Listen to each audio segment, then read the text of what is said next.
Good morning students, कैसे हो? मेरा नाम राजेश कुमार गुप्ता है और तुम जुड़ो हुए अपने सबसे फेवरेट एंड क्यूट वाला चैनल पे से नंदुराज के साथ। तो आज हम लोग क्लास 12 के लिए electric field and potential chapter को कंटिन्यू करने वाले हैं, जिसमें आज हम लोग मेनली न्यूमेरिकल्स करने वाले हैं।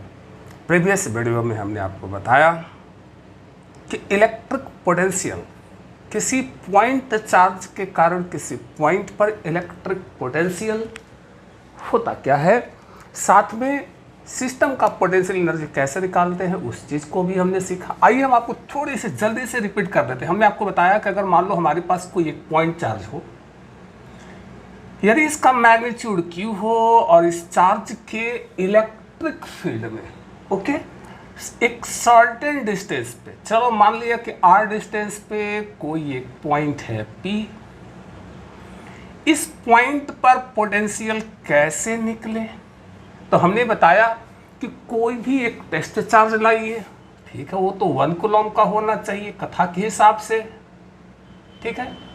1 कूलम नहीं मिला तो फिर जितने कूलम का मिला काम तो हम उसी से कर लेते हैं, ठीक है। लेकिन कथा यही कहता है कि 1 कूलम का चार्ज लीजिए, उसको इनफाइनाइट डिस्टेंस पर रख दीजिए और उसको स्लोली मूव कराते हुए जिस पॉइंट पर आपको पोटेंशियल चाहिए हो उस पॉइंट पर ले जाकर रख दीजिए। तो इस टेस्ट चार्ज को इन्फिनिटी से मूव कराकर उस पॉइंट तक ले जाने में जो भी वर्क हुआ है वही वर्क उस पॉइंट पर पोटेंशियल को दिखाएगा। लेकिन यदि अगर आपका टेस्ट चार्ज, जैसा हमने बोला कि 1 कूलम का नहीं है, वैसे हम लोग जनरली टेस्ट चार्ज को 1 कूलम से बहुत स्मॉल रखते हैं, क्यों रखते हैं हमने बता दिया है। फिर भी यदि आपका टेस्ट चार्ज अगर 1 कूलम का नहीं है तो आपका तो पोटेंशियल क्या कहता है कि एक यूनिट टेस्ट चार्ज को इनफाइनाइट से उस पॉइंट तक मूव कराने में जो वर्क होगा उस पॉइंट पर पोटेंशियल वही होगा। तो यदि अगर आपका टेस्ट चार्ज 1 कूलम का नहीं है तो अलग से हम Q0 को यहाँ पर डिवाइड करते हैं। तो जैसे ही Q0 को डिवाइड किया तो 1 कूलम टेस्ट चार्ज के द्वारा वर्क निकल गया। क्लियर है? साथ में हमने फॉर्मूला ये भी देखा कि किसी पॉइंट पर पोटेंशियल होता है 1/4 pi epsilon not Q by R, या इसी को हम कहते हैं KQ बाई R है। चार्ज का मैग्नीट्यूड बढ़ेगा तो इस पॉइंट पर पोटेंशियल बढ़ेगा। हमारा पॉइंट जैसे जैसे दूर होता जाएगा पोटेंशियल का भी मान घटता जाएगा और इनफाइनाइट पर पोटेंशियल हो जाता है 0। पूरी कहानी हो चुका है। साथ में हमने आपको ये भी बताया कि अगर मान लो हमारे पास कोई 2 चार्ज है, एक का मैग्नीट्यूड Q1 हो, दूसरे का मैग्नीट्यूड Q2 हो, इनके बीच का सेपरेशन R हो, तो इस सिस्टम का पोटेंशियल एनर्जी, आम तौर पे पोटेंशियल एनर्जी को कैपिटल U से रिप्रेजेंट करने वाले हैं। तो इस सिस्टम का पोटेंशियल एनर्जी क्या होगा, तो हमने बोला ये होना चाहिए K Q1 Q2 by R होगा। अगर R स्क्वायर कर दोगे तो इन दोनों चार्ज के बीच जो इलेक्ट्रोस्टैटिक फोर्स सेटअप है वो निकल जाएगा। तो डेनोमिनेटर में तुमको आधी रखना होगा। ये रहा सिस्टम का पोटेंशियल एनर्जी। तो आज हम लोग जो मेनली प्रॉब्लम जो करेंगे इस फॉर्मूले पर करेंगे और इस फॉर्मूले पर करेंगे। सबसे पहले हम स्टार्ट करते हैं टेक्स्ट बुक से, और वो भी आपका बहुत सिंपल प्रॉब्लम पहले उठाएंगे। इन टेक्स्ट क्वेश्चन है, चैप्टर के अंदर जो क्वेश्चन है। और मैं आपको बताऊं कि जो व्यूअर अभी डायरेक्ट इस वीडियो से जुड़ रहे हैं, पहले जितने वीडियो आ चुके हैं थ्रोली 1 बाय 1 करके वीडियो को देखते आइए। थ्योरी क्लास को बहुत अच्छे तरीके से अटेंड करते हुए आइए। यकीन मानिए थ्योरी भी आसान लगने लगेगा, और जब थ्योरी आसान हो जाएगा तो न्यूमेरिकल्स तो ऑब्वियसली जो आसान हो जाना है। चलिए आइए, एक इन टेक्स्ट क्वेश्चन है, एग्जाम्पल 2.1, पेज नंबर भी लिख दूं। चलो ये पेज नंबर 55 है, NCERT का क्वेश्चन है, ये भी बताते चलो। तो कह रहा है कि एक कोई हमारे पास पॉइंट चार्ज है, सपोज करो इसको हमने Q का दी, इसी Q का वैल्यू दे रखे हैं 4 × 10⁻⁻7 कूलम, और इससे 9 सेंटीमीटर के डिस्टेंस पे 9 सेंटीमीटर के डिस्टेंस पे कोई एक पॉइंट है, चलिए मान लीजिए उस पॉइंट को P। तो इस पॉइंट पर पोटेंशियल क्या होगा? दो भागों में क्वेश्चन बटा है, A B, तो A का जवाब लेंगे। इस पॉइंट पर पोटेंशियल क्या होगा? 9 सेंटीमीटर मीन्स 9 इंटू 10⁻⁻2 मीटर। तो सीधे पोटेंशियल का फॉर्मूला है K3/R। अब हमें क्या प्रॉब्लम है? अब आप चार्ज बताइए और कितने के डिस्टेंस पे आपको पोटेंशियल चाहिए, बस वो बता दीजिए, हम पोटेंशियल तो अपनी निकाल लेते हैं। अब वो भाग दौड़ करने वाला प्रॉब्लम नहीं है कि टेस्ट चार्ज लाइए, इनफाइनाइट पर रखिए, उसको फिर P पर मूव कराइए, कितना वर्क हुआ उसको नोट कीजिए, उस वर्क में हमारा टेस्ट चार्ज कितने कूलम का था अलग से डिवाइड कीजिए। अब वो सब करने की बात नहीं, वो सब थ्योरेटिकल सी बात है, वो भी हाइपोथेटिकल सी बात है। फॉर्मूला आ चुका है, K का वैल्यू फिक्स होता है, Q आपका गिवन है 4 इंटू 10⁻⁻7 कूलम, R आपका A हो गया 9 इंटू 10⁻⁻2, A गया यानी 4, यही लिख दूँ 4 11 में से 7 गया, ये भी हो गया 4। इतना वोल्ट जूल पर कूलम, या इसी को हम लोग क्या कह देते थे? वोल्ट कह देते थे। फर्स्ट पार्ट तो बहुत आसान है, बिल्कुल पुट एंड गेट है जी। अब सेकेंड पार्ट में क्या कह रहा है कि hence obtain the work done in bringing a charge 2 into 10⁻⁻9 coulomb from infinity. एक कोई चार्ज है, चलो इसको क्यू नॉट कर दिया, ए है 2 इंटू 10⁻�9 कूलम का, यही है। और ये चार्ज कहाँ है? इन्फिनिटी पर, ठीक है। फर्स्ट पार्ट में तो हमसे ये बोला कि जरा बताइए कि पॉइंट P पर पोटेंशियल क्या होगा इस चार्ज के कारण पॉइंट P पर इतने के डिस्टेंस में 9 सेंटीमीटर डिस्टेंस पे जो है पोटेंशियल क्या होगा। अब सेकेंड पार्ट में कह रहा है कि हमारे पास कोई 2 इंटू 10⁻⁻9 कूलम का चार्ज है, इनफाइनाइट पे है, इस चार्ज से इनफाइनाइट पे है। अब इसको मूव कराना है पॉइंट P तक, तो कितना वर्क होगा? इस टेस्ट, चलो इसको हम टेस्ट चार्ज ही नाम दे देते हैं, या जो भी चार्ज है इसको इनफाइनाइट से इस पॉइंट तक मूव कराने में कितना वर्क होगा? तो देखो अभी थोड़ा सा पोटेंशियल डिफरेंस वाला कॉन्सेप्ट अभी हम लोग नहीं सीखे हैं, इसलिए इस प्रॉब्लम को सॉल्व करने में हम पोटेंशियल डिफरेंस वाली बात को यहाँ पर इंक्लूड नहीं कर रहे हैं। हमने जितना आपको सिखाया है उसी के आधार पर हम इसका जवाब देने जा रहे हैं, ठीक है। अब जैसे सोचो कि इस पॉइंट पर पोटेंशियल इतना है, बहुत स्पष्ट है, इसका मतलब है कि 1 कूलम चार्ज अगर ये होता, 1 कूलम चार्ज होता तो इसको P तक मूव कराने में इतना वर्क किया गया। सोच कर देखो हम क्या बोल रहे हैं। इस पॉइंट पर पोटेंशियल इतना है, इसका मतलब है कि यदि ये 1 कूलम का चार्ज था तो इसको इनफाइनाइट से P तक मूव कराने में इतना जूल वर्क हुआ। लेकिन आज तो जो जिस चार्ज को मूव कराना है वो तो 1 कूलम का नहीं है। तो बहुत सिंपल तरीके से समझे, जैसा हमने आपको बताया कि हमने चूंकि अभी पोटेंशियल डिफरेंस के कॉन्सेप्ट की बात नहीं करी हुई है, इसलिए उसको इंक्लूड हम नहीं कर रहे हैं। बहुत सिंपल तरीके से सोच के देखें कि 1 कूलम का चार्ज यदि था तो उसको इनफाइनाइट से P तक मूव कराने में इतना जूल वर्क हुआ, तो ये 2 इंटू 10⁻⁻9 कूलम को मूव कराने में कितना वर्क होता? तो दोनों को मल्टीप्लाई कर देते। चलिए इसको मल्टीप्लाई कर दी, हो गया 8 इंटू 10⁻⁻5 जूल, ये हमारा आंसर हो जाता है। क्लियर? बहुत सिंपल कॉन्सेप्ट यूज करा हुआ है। वैसे बी पार्ट का जवाब ले रहे हैं।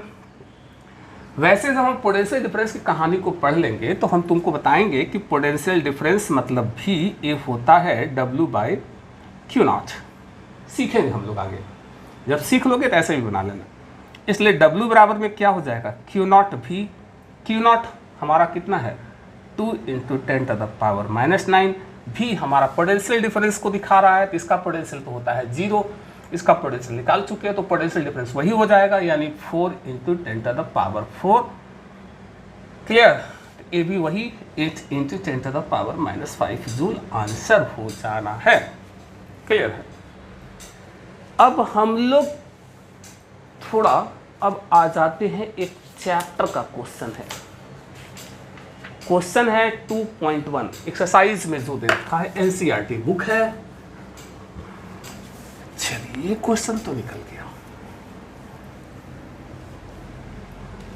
इलेक्ट्रिक पोटेंशियल के कॉन्सेप्ट को ठीक से समझ में आया तो इजीली हमने प्रॉब्लम को बना दी। अब ये है 2.1 एक्सरसाइज का क्वेश्चन, एनसीईआरटी ही बुक है। दो चार्ज है, एक है 5 × 10⁻⁻8 कूलम। चलिए दो चार्ज की बात कर रहे हैं। एक चार्ज ए है, एक Q1, इसको कुछ नाम दे दिया। ए है 5 × 10⁻⁻8 कूलम, पॉजिटिव चार्ज है। ओके, अब दूसरे चार्ज को अगर हम Q2 कह देते हैं तो ए है नेगेटिव चार्ज -3 × 10⁻⁻8 कूलम, और इनके बीच का सेपरेशन दे रखा है। ये देखो, इनके बीच का सेपरेशन कितना है? 16 सेंटीमीटर। ठीक है, एक पॉजिटिव चार्ज, एक नेगेटिव चार्ज, और दोनों चार्ज एक दूसरे से अभी फिलहाल 16 सेंटीमीटर के डिस्टेंस पे है। अब हमसे जो क्वेश्चन पूछ रहा है कि इन दो चार्ज के मिलाने वाले लाइन पे, इन दो चार्ज को मिलाने वाले लाइन पे एक पॉइंट ऐसा है जहां पर इलेक्ट्रिक पोटेंशियल का वैल्यू 0 है। उस पॉइंट को आइडेंटिफाई करना है। At what point on the line joining the two charges eight which net electric potential is 0। इन दो चार्ज के मिलाने वाले लाइन पर उस पॉइंट को बताया जाए जहां ओवरऑल कोई पोटेंशियल काम ही नहीं कर रहा है। जी सोचो, ऐसा प्रॉब्लम पहले भी बनाया। उस पॉइंट को बताइए जहां नेट फोर्स 0 है, उस पॉइंट को बताइए जहां इलेक्ट्रिक फील्ड 0 है। बिल्कुल वही तरीका अपनाना है। जी सपोज करो कि एक Q1 चार्ज ओरिजिन पे रखा हुआ है और इसको तुम x एक्सिस के रूप में देखो। एक Q1 चार्ज ओरिजिन पे रखा है और इसे तुम x एक्सिस के रूप में देखो। हमने माना, अच्छा इस पॉइंट को भी कुछ कह लो, ये मान लो मेरा पॉइंट है ये। हमने माना कि इस ओरिजिन से या फर्स्ट चार्ज से, Q1 चार्ज से x के डिस्टेंस पे जो पॉइंट है, ये डिस्टेंस कितना है? x के डिस्टेंस पे जो पॉइंट है, मान लिया कि वहां पर ओवरऑल कोई पोटेंशियल नहीं काम कर रहा है। इसका मतलब हमें पॉइंट आइडेंटिफाई करना है, इसका मतलब हमें x बताना पड़ेगा। वो पॉइंट कहाँ है? तो हम कहेंगे कि वो पॉइंट Q1 चार्ज से x के डिस्टेंस पे, या तुम्हारी मर्जी, अगर तुम चाहते हो कि हम यहाँ से कहें कि Q2 चार्ज से x के डिस्टेंस पे, कोई बात नहीं, आपको जो स्केल जिधर से चुनना है चुन लो, कोई प्रॉब्लम नहीं है। हम जो उस पॉइंट का लोकेशन बताने वाले Q1 चार्ज से बताने वाले, अगर तुमको मन हो रहा हो कि नहीं हम उस पॉइंट का लोकेशन Q2 चार्ज से बताएंगे, कोई बात नहीं, तुम इसी डिस्टेंस को x मान लेना, कोई दिक्कत नहीं है। उसी प्रकार से अगर ये डिस्टेंस x है तो बहुत स्पष्ट है कि ये डिस्टेंस r-x हो जाएगा।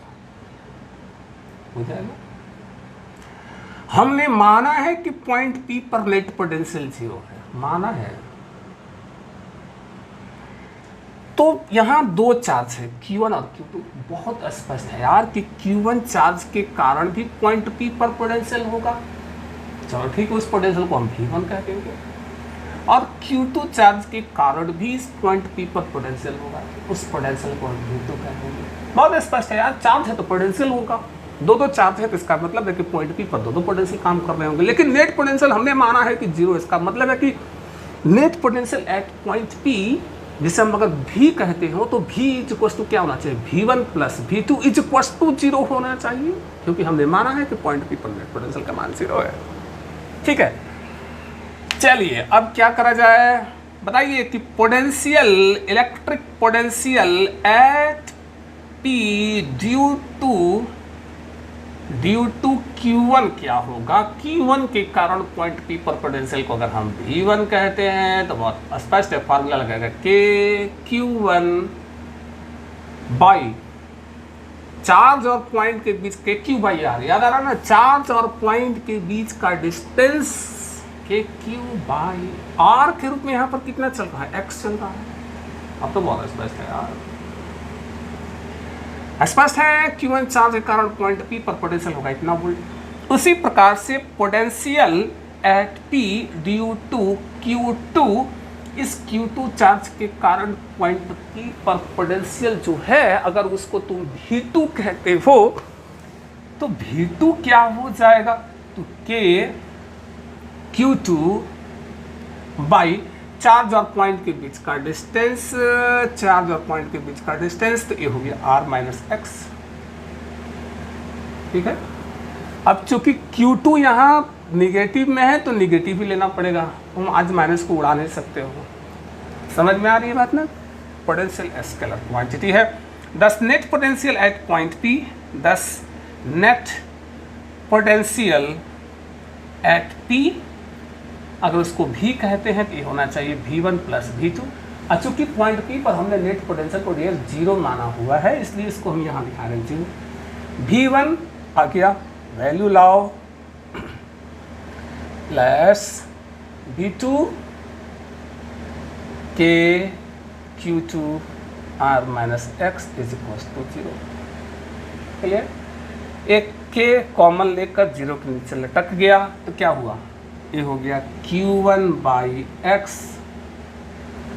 चलो Q1 का वैल्यू रख देते हैं। Q1 ये है 5 into 10 to the power minus 8 x, बने रहो, प्लस बने रहो Q2 तो minus 3 into 10 to the power minus 8 by R minus x. R का भी वैल्यू दिया है, रख लेंगे, टेंशन मत लो। K कॉमन लेकर जीरो के नीचे, वो तो चला ही गया है। अब क्या, अब यहाँ से 10 का पावर माइनस 8 भी कॉमन आ जाएगा और वो चला गया जीरो के नीचे, यह बच गया 5 by x minus, plus minus नीचे माइनस हो गया। इसको उधर भेज दोगे तो वो भी प्लस में हो जाएगा।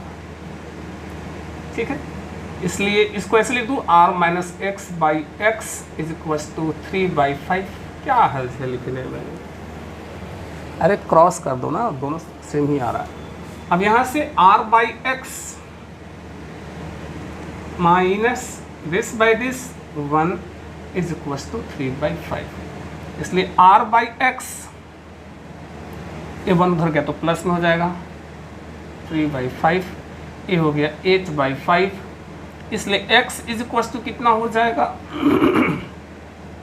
5R बाई 8, 5 R की जगह पर 16, हम सेंटीमीटर में ही लेके चल रहे हैं। अगर R यहाँ सेंटीमीटर में लेंगे तो x भी हमारा सेंटीमीटर में ही आएगा, बाई 8 2 बार में, यानी हो गया 10 सेंटीमीटर। बहुत स्पष्ट है, Q1 चार्ज से 10 सेंटीमीटर के डिस्टेंस पे जो पॉइंट है वहाँ पर ओवरऑल कोई पोटेंशियल काम नहीं करेगा। तो क्या बोल रहे हैं कि Q1 चार्ज से यहाँ से 10 सेंटीमीटर के डिस्टेंस पे जो पॉइंट है, हालांकि टोटल डिस्टेंस 16 सेंटीमीटर है, तो 10 सेंटीमीटर कुछ इधर आ जाएगा। तो जनरल तरीके से दिखाना था तो वो दिखा दिया आपने। बहुत स्पष्ट है, दोनों चार्ज के बीच का सेपरेशन 16 सेंटीमीटर है, स्पष्ट है। यहाँ से 10 सेंटीमीटर के डिस्टेंस पे जो पॉइंट है वहाँ पर ओवरऑल कोई पोटेंशियल काम मेरा नहीं कर रहा होगा। क्या पॉइंट एक ही होगा?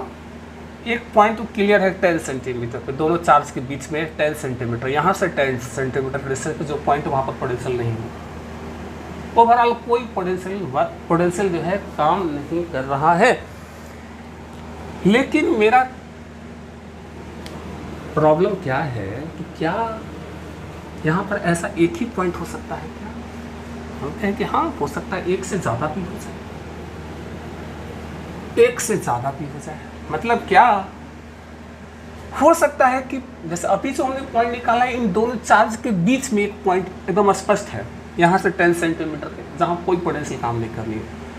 क्या ऐसा नहीं हो सकता है क्या कि ये पॉइंट P जो है इधर हो?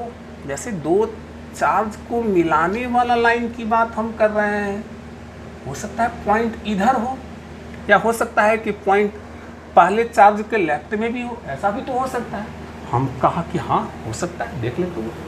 अगर होगा, अगर पॉइंट पी अगर फर्स्ट चार्ज के लेफ्ट में भी होगा तो वो भी देख लेंगे। यदि पॉइंट पी अगर सेकेंड चार्ज के राइट में अगर ऑप्शन बनता होगा तो वो भी आ जाएगा। अगर बीच में बनता होगा तो अभी तो हमने देख ही लिया। अब चलो तुम दूसरे तरीके से समझो, वही दो चार्ज है, सेपरेशन 16 सेंटीमीटर।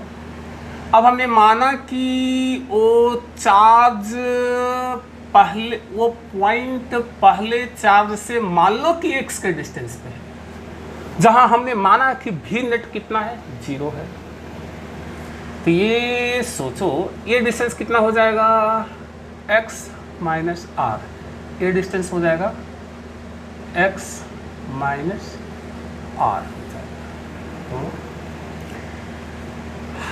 अगर ऑप्शन होगा, यदि पॉइंट P इस चार्ज के राइट साइड में भी अगर कोई ऐसा पॉइंट बनता होगा जहां पर पोटेंशियल 0 होगा तो देख लेते हैं। अच्छा, या हो सकता है लेफ्ट में भी बनता होगा। ये डिस्टेंस r, इस डिस्टेंस को हमने माना x, तो टोटल ये डिस्टेंस कितना हो जाएगा, x माइनस आर हो जाएगा। इनके कारण इस पॉइंट पर पोटेंशियल V1, फॉर्मूला वही k Q1 बाई चार्ज और पॉइंट के बीच का distance x। Okay, now potential at point P due to charge Q2, इस Q2 चार्ज के कारण पॉइंट P पर पोटेंशियल फॉर्मूला वही होगा k Q2 बाई चार्ज और पॉइंट के बीच का डिस्टेंस यानी x माइनस आर।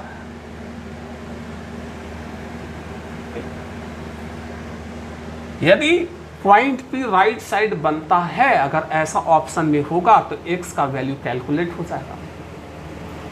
वरना अगर पॉइंट P राइट साइड में ऐसा कोई पॉइंट ही नहीं है जहां पर नेट पोटेंशियल 0 होगा तो x का वैल्यू क्या आ जाएगा तुम्हारा, इमेजिनरी आ जाएगा, रूट के अंदर कुछ माइनस हो जाएगा, कुछ ऐसा ऑप्शन आ जाएगा।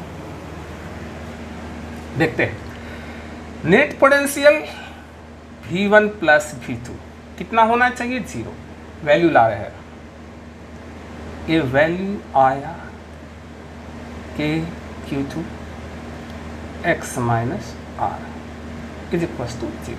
के कॉमन लेकर खत्म हो गया। इसको ऐसे यहाँ पर लिख दूँ Q1 बाई एक्स, ये उधर गया तो माइनस में, minus Q2 x minus are. इसको ऐसे भी लिख दूँ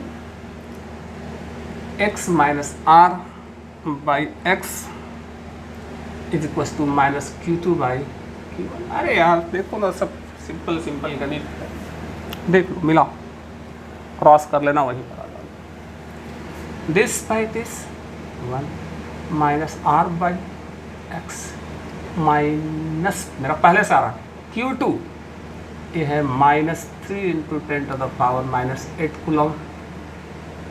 Q1 ये होगा 5 into 10 to the power minus 8 coulomb. Minus को तुम आज नहीं हटा सकते हो, Q2 माइनस में तो तुमको माइनस में ही देना पड़ेगा, स्केलर क्वांटिटी है। तो ये हो गया 1 minus R by x minus minus plus, ये कट गया, ये बचा कितना 3 बाई 5, इसलिए r by x is equal to plus में, ये सिंपल सिंपल गणित, ये हो गया 2 बाई 5, इसलिए x is equal to 5r by 2, r का वैल्यू 16 सेंटीमीटर बाई 2 8, यानी ये हो गया 40 सेंटीमीटर। वेल कैलकुलेटेड वैल्यू है, इमेजिनरी नंबर नहीं। इसका मतलब है कि पहले चार्ज से 40 सेंटीमीटर के जो डिस्टेंस पे पॉइंट है वहां पर भी नेट पोटेंशियल कितना काम कर रहा है, 0। समझो हम क्या बोल रहे हैं, समझो, क्लियर करो कि पहले चार्ज से 10 सेंटीमीटर के डिस्टेंस पे भी एक ऐसा पॉइंट है जहां पर कोई पोटेंशियल नहीं काम कर रहा है, साथ में पहले चार्ज से 40 सेंटीमीटर के डिस्टेंस पे भी एक ऐसा पॉइंट है जहां पर कोई नेट पोटेंशियल काम नहीं कर रहा है। दो आंसर हो गए। अब प्रश्न उठता है कि क्या ऐसा नहीं हो सकता है क्या? सोचो सोचो सोचो, केयर करना। कि क्या ऐसा नहीं हो सकता है क्या कि वो पॉइंट पहले चार्ज के लेफ्ट में हो, ये पॉइंट पहले चार्ज के लेफ्ट में हो? हम कह रहे नहीं, ऐसा नहीं हो पाएगा। क्यों? सोचो, तुमको दिखाएं। किसी ने कहा कि चलो हमने माना कि हाँ भाई वो पॉइंट पहले चार्ज से लेफ्ट पे है, एक्स के डिस्टेंस पे, ऐसा हमने मान लिया तो पक्का है तुम्हारा ये चार्ज ऑरिजिन पे रखा हुआ है, पॉइंट यहाँ है तो एक्स तुम्हारा नेगेटिव हो जाएगा। तो इनके कारण यहाँ पर पोटेंशियल प्लस में होगा, इनके कारण यहाँ पर पोटेंशियल प्लस में, इनके कारण यहाँ पर पोटेंशियल वो भी हो जाएगा प्लस में। क्यों? क्योंकि एक्स यहाँ नेगेटिव है, तो नेगेटिव चार्ज के कारण किसी पॉइंट पर पोटेंशियल तो वैसे भी नेगेटिव होता है, और चूंकि यहाँ पर एक्स नेगेटिव है तो क्या कर देगा, वो पॉजिटिव कर देगा। तो दोनों पोटेंशियल पॉजिटिव हो जाएंगे तो स्वाभाविक है कि नेट पोटेंशियल जीरो कभी हो ही नहीं पाएगा।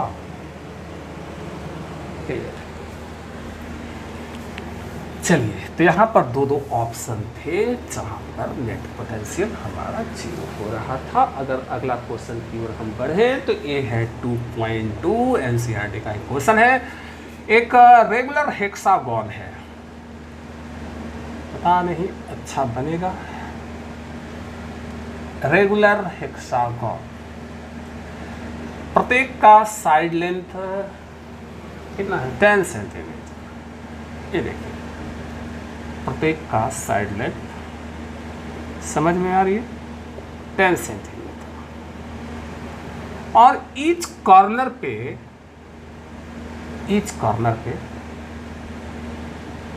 क्या 5 माइक्रोकूलम का चार्ज रखा गया है। तो 5 माइक्रोकूलम का चार्ज रखा गया है। ये देखो, अगर इसको Q कह देते हैं, चलो यही Q का मान 5 माइक्रोकूलम। ये देखो, ईच कॉर्नर पे 5 माइक्रोकूलम का चार्ज रखा गया है। तो हमसे पूछा calculate the potential at the centre of the hexagon. इस हेक्सागोन के सेंटर पे पोटेंशियल क्या होगा? अच्छा देखो, सेंटर कौन होगा, इसको मिलाओ, जहां सब कट किया सेंटर को ओ बोल दे। अगर अगर अगर अगर सोच, अगर इसे ए कहे, इसे बी कहे, इसे सी कहे, इसे डी कहे, इसे ई कहे, इसे एफ कहे, एक रेगुलर हेक्सागोन का कैरेक्टरिस्टिक है कि ये जो ट्रायंगल बनाता है ना, वो इक्विलैटरल ट्रायंगल बनता है।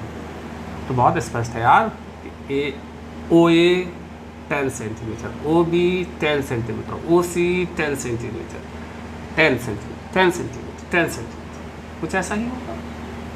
ये सभी 10 सेंटीमीटर हो जाएंगे। ये देखो, सभी 10 सेंटीमीटर हो जाएगा। तो अब भाई 6 चार्ज हो गया ना, 1 2 3 4 5 6, तो हर के कारण पॉइंट ओ पर तो पोटेंशियल काम कर रहा होगा। इस चार्ज के कारण इस पॉइंट पर पोटेंशियल को अगर हम भी कहते हैं, ये charge Q charge point A पर रखा है, तो इनके कारण यहाँ पर पोटेंशियल भी है, इस चार्ज के कारण यहाँ पर पोटेंशियल भी बी, इस चार्ज के कारण यहाँ पर पोटेंशियल भी सी, इस चार्ज के कारण यहाँ पर पोटेंशियल भी डी, अच्छा, इनके कारण यहाँ पर पोटेंशियल भी ई, इनके कारण यहाँ पर पोटेंशियल भी एफ। हमने आपको बताया कि पोटेंशियल स्केलर क्वांटिटी है, तो net potential at point O, net potential at point O क्या होगा, तो V A plus V B plus V C plus V D plus V plus V F कर देना होगा। लेकिन तुम सहमत हो क्या कि ये देखो, इनके कारण यहाँ पर जो पोटेंशियल होगा, इनके कारण भी पोटेंशियल यहाँ भी वही होगा, इनके कारण भी यहाँ पोटेंशियल वी सी वही होगा, इनके कारण यहाँ पर पोटेंशियल वी डी भी वही होगा, क्योंकि चार्ज और डिस्टेंस सब केस में क्या है, सेम है। यानी बहुत स्पष्ट है कि वी ए हो या वी बी हो या वी सी हो या वी डी हो या वी ई हो या वी एफ हो, सबका वैल्यू होगा के क्यू बाई के क्यू बाई चार्ज और पॉइंट के बीच का डिस्टेंस, यानी 10 सेंटीमीटर। 10 सेंटीमीटर मतलब 10 के पावर -1 मीटर। अरे यार, सेंटीमीटर को मीटर बदल दिया ना। के वैल्यू रखो, क्यू 5 माइक्रोकूलम है यार, तो माइक्रो को हटा दो, 10 का पावर -6 मल्टीप्लाई कर दो, 10 सेंटीमीटर। के क्यू बाई आर, चार्ज और पॉइंट के बीच का डिस्टेंस सब में वही। क्यों?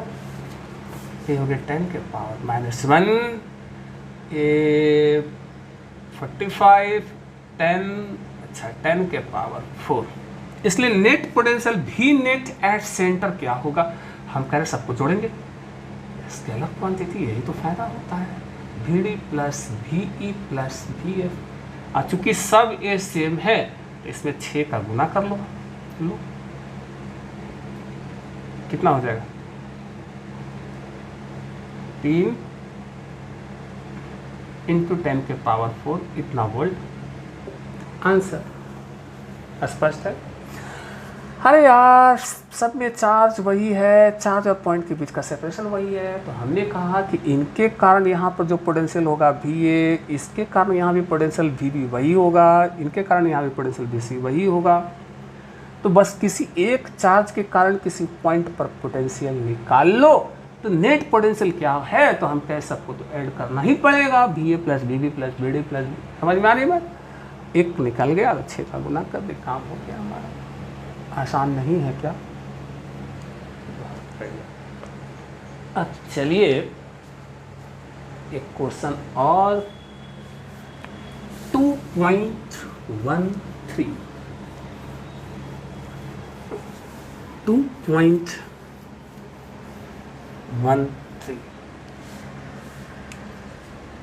2.13 एनसीईआरटी का ही क्वेश्चन कर, एक क्यूब है, समझो, बड़ा फोटो बना देते हैं।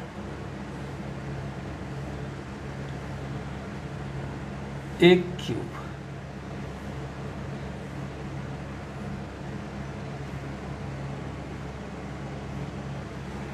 ठीक, साइड लेंथ कितना है, b गिवन है, साइड लेंथ सब है b, याद रहे, ये सब b, सब b साइड लेंथ,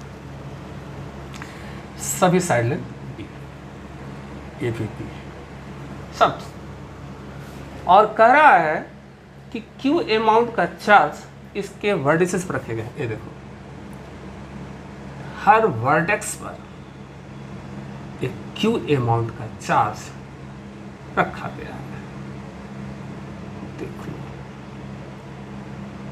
हर वर्टेक्स पर q अमाउंट का चार्ज रखा गया है, ठीक। स्वाभाविक है जो आंसर छूटेगा b और q के टर्म में छूटेगा। अब हमसे क्वेश्चन पूछ रहा है कि इस क्यूब के सेंटर पे इलेक्ट्रिक फील्ड भी बताओ, साथ में इलेक्ट्रिक पोटेंशियल भी बताओ। क्या क्वेश्चन पूछ रहा है कि इस क्यूब के सेंटर पे तुम इलेक्ट्रिक फील्ड और इलेक्ट्रिक पोटेंशियल दोनों का मान बता दो।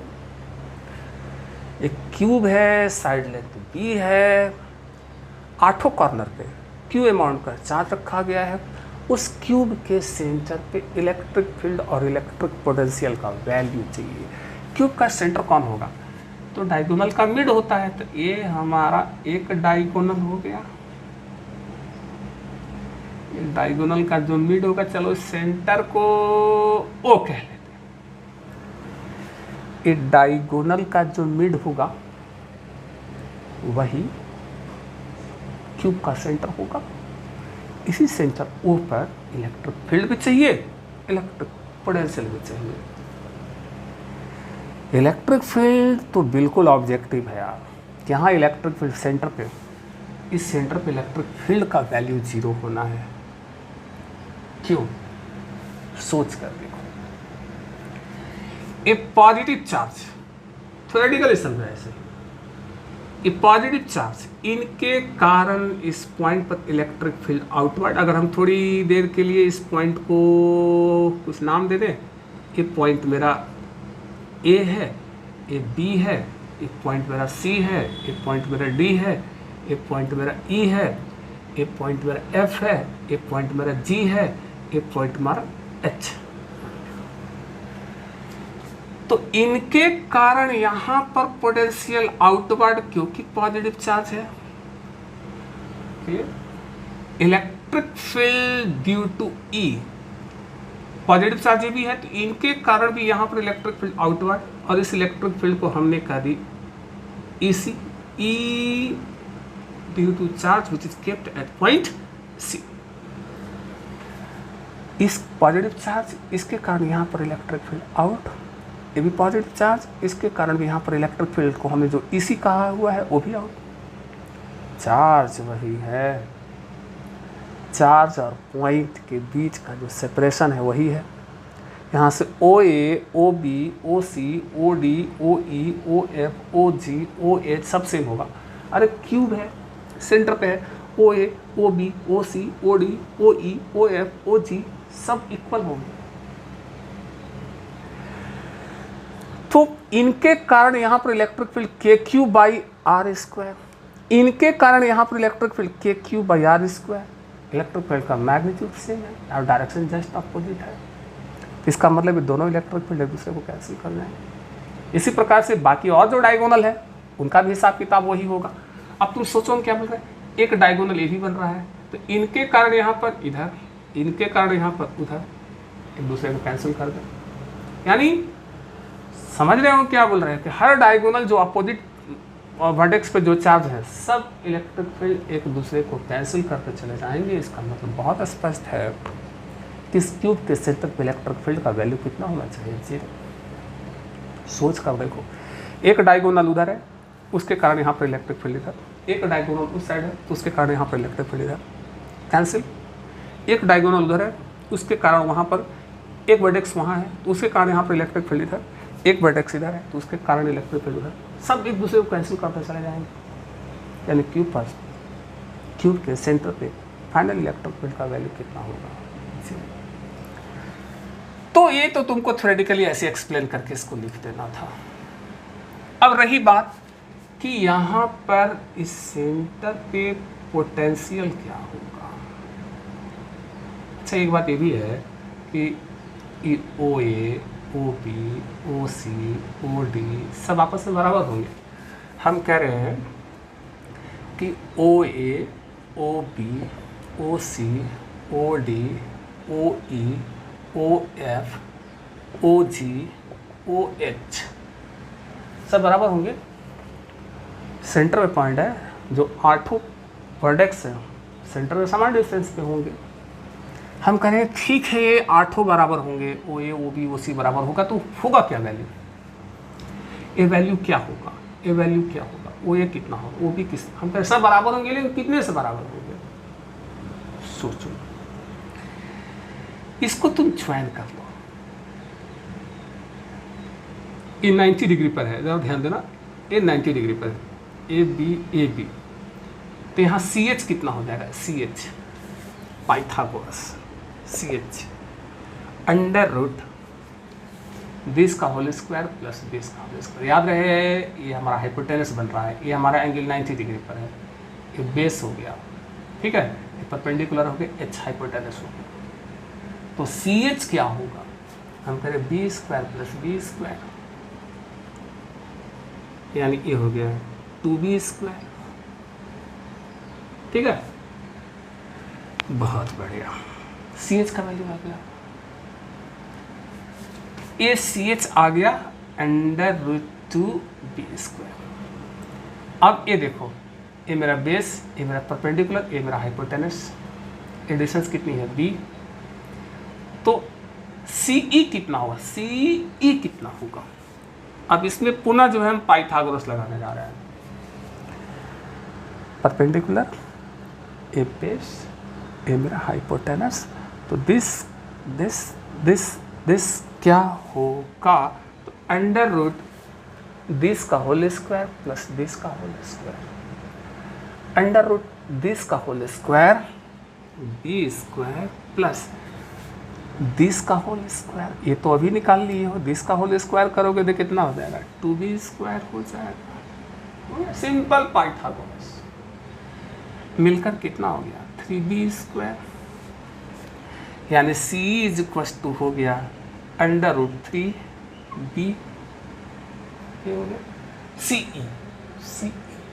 तो हम कह रहे ओ ए ओ बी ओ सी क्या होगा, तो हमने कहा कि कोई एक डायगोनल निकाल के उसका हाफ कर दो, वही ओ ए ओ बी ओ सी ओ डी ओ ई ओ एफ ओ जी, समझ में आ रही है, तो वही होना चाहिए। इसलिए ओ ए कहूँ या ओ बी ओ सी क्या होना चाहिए, तो हमने कहा कि ये जो निकला है ना, यही निकला ना, इसका हाफ कर दो, यानी √3b/2। ये मेरा एक डायगोनल निकल गया, इस डायगोनल को हाफ कर दो तो ये डिस्टेंस यही आ गया, ओ ई ओ सी वही होगा, ओ ए भी वही होगा, ओ बी भी वही होगा, ओ डी भी वही होगा। समझ में आ रही है बात ना? बहुत बढ़िया। अब मेरे को एक चीज़ तुम और बता दो, हर कॉर्नर पे चार्ज सेम है और कॉर्नर और centre, corner centre, corner centre, corner centre सबके लिए डिस्टेंस सेम होगा। तो हम कह रहे हैं कि इसके कारण यहाँ पर जो पोटेंशियल होगा भी ए, इनके कारण यहाँ पर जो पोटेंशियल होगा भी बी, दोनों सेम होगा। इनके कारण यहाँ पर जो पोटेंशियल होगा भी सी वो भी सेम होगा। इनके कारण यहाँ पर जो पोटेंशियल होगा भी डी वो भी सेम होगा। इनके कारण यहाँ पर जो पोटेंशियल भी ई वही सेम होगा, भी एफ सब सेम होंगे। तो कोई एक का निकाल कर नेट पोटेंशियल क्या होगा, सबका ऐड होना है, भी A plus D B plus B. तो कोई एक चार्ज के कारण सेंटर पे पोटेंशियल निकाल कर 8 का मल्टीप्लाई कर तो नेट पोटेंशियल आ जाएगा। समझ में आ रही बात, अब क्या कहना चाह रहे हैं? तो किसी एक के कारण हम निकाल लेते हैं। तो हमने बोला कि हमने कहा कि भी ए हो या भी बी हो या भी सी इज इक्वस टू भी डी इज इक्वस टू भी ई इज इक्वस टू भी एफ इज इक्वस टू भी जी इज इक्वस टू भी एच। 8 हो गया, 1 2 3 4 5 6 7 8। क्या होगा, K Q by R, K Q Q के रूप में Q A by R. R कहने का मतलब A R O B O C R मतलब यही है, यही है आर हमारा, √3b/2। तू कहाँ चला गया ऊपर, 2kq/√3b। तो net potential at centre O due to whole combination of charge V net या सिंपल भी होगा V A plus V B plus V C plus V D plus V E plus V F plus V G. ध्यान रखना, electric potential है, scalar quantity है, और जब भी हम नेट पोटेंशियल निकालते हैं बस सिंपल उसको एल्जेब्रिकल रूल जो ऐड करने का उसको ऐड करना है। यहाँ पर पैरेललोग्राम ये उधर, इसका डायरेक्शन उधर, कुछ करने की ज़रूरत नहीं है, डायगोनल मिलाओ वो सब करने की ज़रूरत नहीं चाहिए। यहाँ पर सिंपल ऐड कर देते हैं जी। जब सब बराबर है ही तो 8 गुना कोई एक, यही एक वाला है, चलो 2kq/√3b, ये हो गया 16kq/√3b। अब बुक में करते क्या है ना, जो आंसर दिखाने लगते हैं उसमें k का वैल्यू हो जाता है 1/4πε0। तो आप यहीं पर छोड़ सकते हो, जैसा मेरे को दिख रहा है जो आंसर, उसमें k का वैल्यू रख दिया गया है 1/4πε0। कोई दिक्कत नहीं है, अच्छा होता है कि हम आंसर यहीं पर छोड़ दें, ठीक है। चलिए, और एक क्वेश्चन जो मेरे को लेना है वो पहले ऐसी वर्मा का लेना है। एक क्वेश्चन ऐसी वर्मा बुक निकाल लो, और एक क्वेश्चन नंबर होगा तुम्हारा 66 चैप्टर एक्सरसाइज 29 एच.सी. वर्मा के हिसाब से, एच.सी. वर्मा के हिसाब से, ठीक है। अच्छा, पेज नंबर 124, पेज नंबर 124 अब कह रहा है कि how much work is done has to be done in assembling 3 charged particles at the vertices of an equilateral triangle। थोड़ा बुक को क्लोज लाया जाए, दिख जाएगा। समझो, एक इक्विलैटरल ट्रायंगल है, ओके।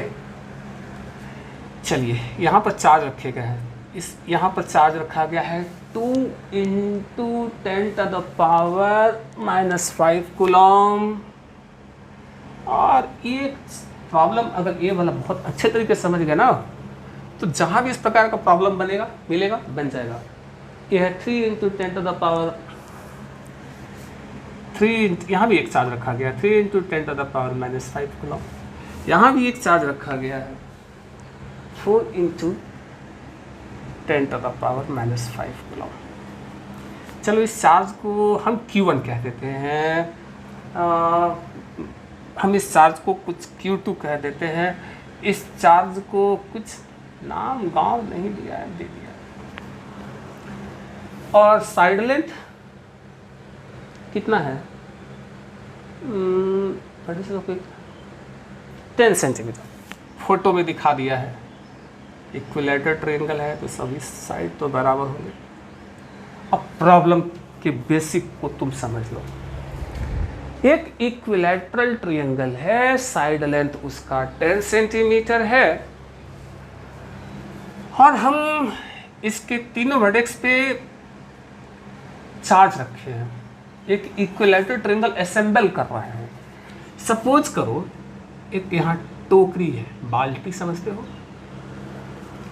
ये अभी इनफाइनाइट डिस्टेंस पे, इस इक्विलैटरल ट्रायंगल से इनफाइनाइट डिस्टेंस पे यहाँ पर ये तीनों चार्ज रखे थे, Q1, एक Q2, एक Q3, ये चार्ज रखे थे इनफाइनाइट डिस्टेंस पे, अभी इस इक्विलैटरल ट्रायंगल से इनफाइनाइट डिस्टेंस पे।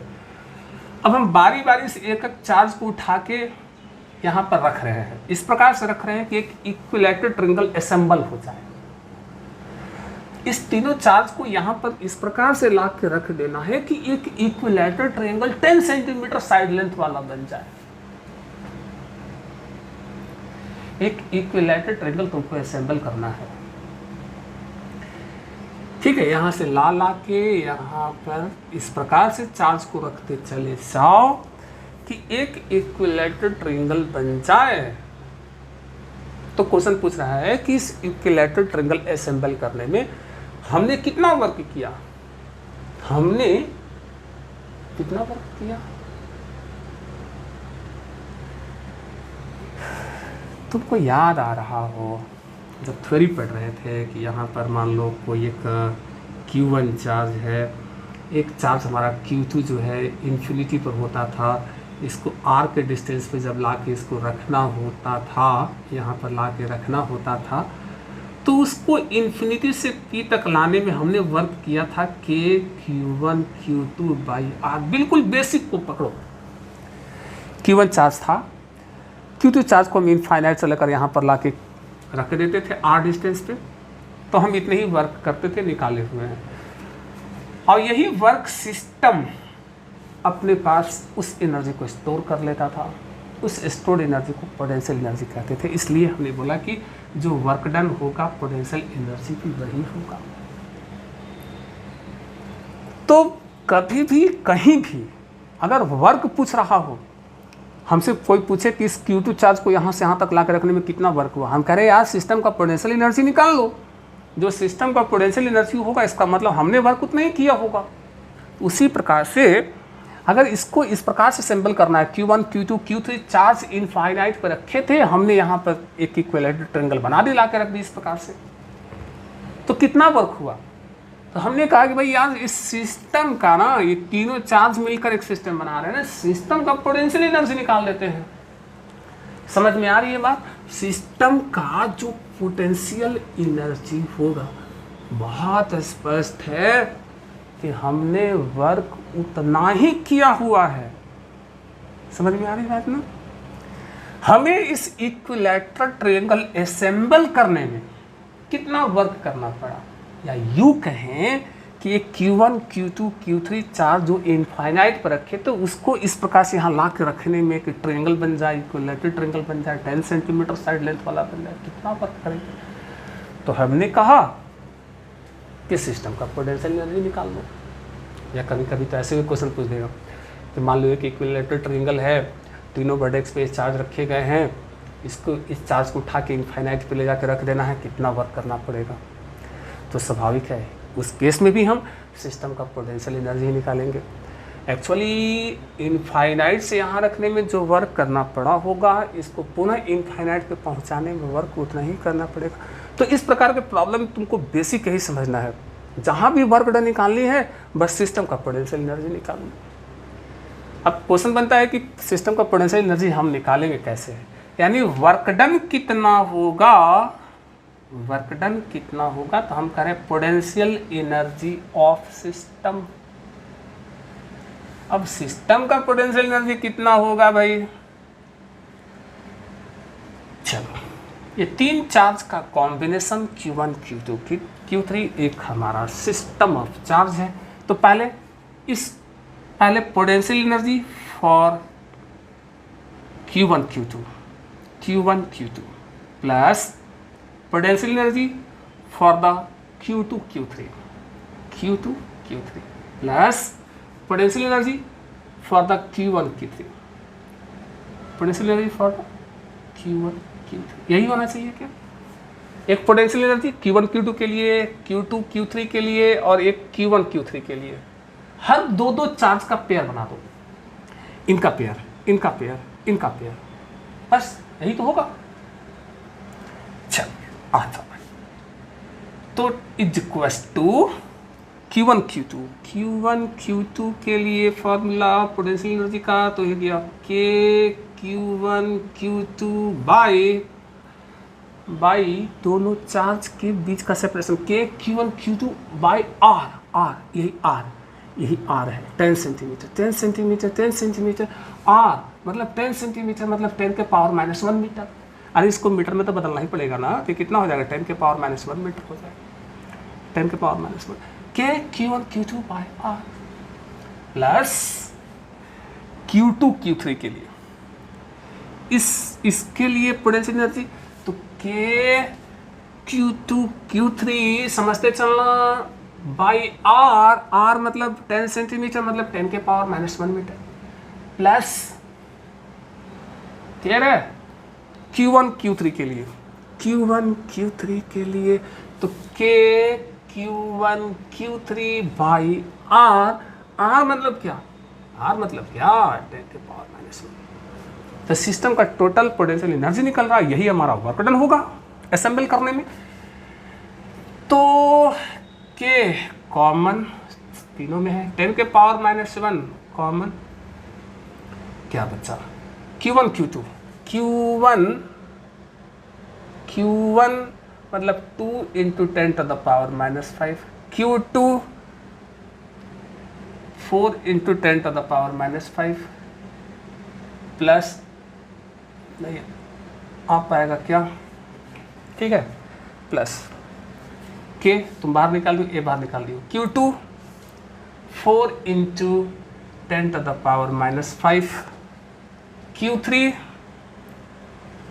3 × 10⁻⁻⁵ प्लस K बाहर A बाहर, Q1 Q1 है 2 × 10⁻⁻⁵, Q3 है 3 × 10⁻⁻⁵। ओके देखो ये पोर्शन बाहर निकल गया, Q1 Q2 plus Q2 Q3 plus Q1 Q3, value रख देना, ठीक है, 10 मिटा दे बस। अब फोटो का काम खत्म हो गया, कॉन्सेप्ट समझ गए क्या, इक्विलैटरल ट्रायंगल असेंबल करना है, इनफाइनाइट से चार्ज उठाकर वर्टेक्स पर रखना है। कितना वर्क किया तो हमने बोला सिस्टम का पोटेंशियल एनर्जी निकाल देते हैं जी, वर्क हमने वही किया है कि 9 × 10⁻⁹ बाई 10 के पावर -1, ये हो गया 8 10 के पावर -10 प्लस ये हो गया 12, ये मिलकर 10 के पावर -10, 2 3 जा 6, ये हो गया 10 के पावर -10, ये हो गया ऊपर गया था 10 के 9 × ये इसके साथ मिलकर 10 के पावर 10 20 26, ये सब ऐड होकर 26 × 10⁻⁻10 कितना आ जाएगा, ये आ जाएगा 234 × 10 के पावर, ये तो खत्म हो गया यार, सिर्फ ये मल्टीप्लाई हो जाएगा 234 वोल्ट, ये हमारा आंसर हो जाता है। क्लियर है। ठीक है, तो इस प्रकार से इसी फॉर्मेट पे एक एनसीईआरटी में इंटेक्स्ट भी क्वेश्चन दिया हुआ है। इंटेक्स्ट क्वेश्चन दिया है कि एक स्क्वायर है, यहाँ पर चार्ज कुछ वैल्यू दे रखे गए हैं, कितना वर्क करना पड़ेगा, तो वही सिस्टम का पोटेंशियल एनर्जी निकालना है। देश देश देश देश देश देश हर का पेयर एक दूसरे के साथ बनाते चल जाना। समझ में आ रही है बात? तो ऐसे ही बन जाता है जी। तो अगला जो वीडियो होगा उसमें हम लोग पोटेंशियल डिफरेंस उसको देखेंगे, साथ में इलेक्ट्रिक फील्ड और पोटेंशियल डिफरेंस के बीच का रिलेशन क्या है उसको देखेंगे। स्टेप बाय स्टेप धीमे धीमे धीमे धीमे बढ़ते चले जाएंगे, सीखते चले जाएंगे। हाँ, लेकिन साथ में क्वेश्चन बनाने पे विशेष ध्यान भी देते रहेंगे, हम भी ध्यान देते रहेंगे। और घर पे बैठकर तुम्हें भी क्वेश्चन, ढेर सारा क्वेश्चन बनाते रहना है।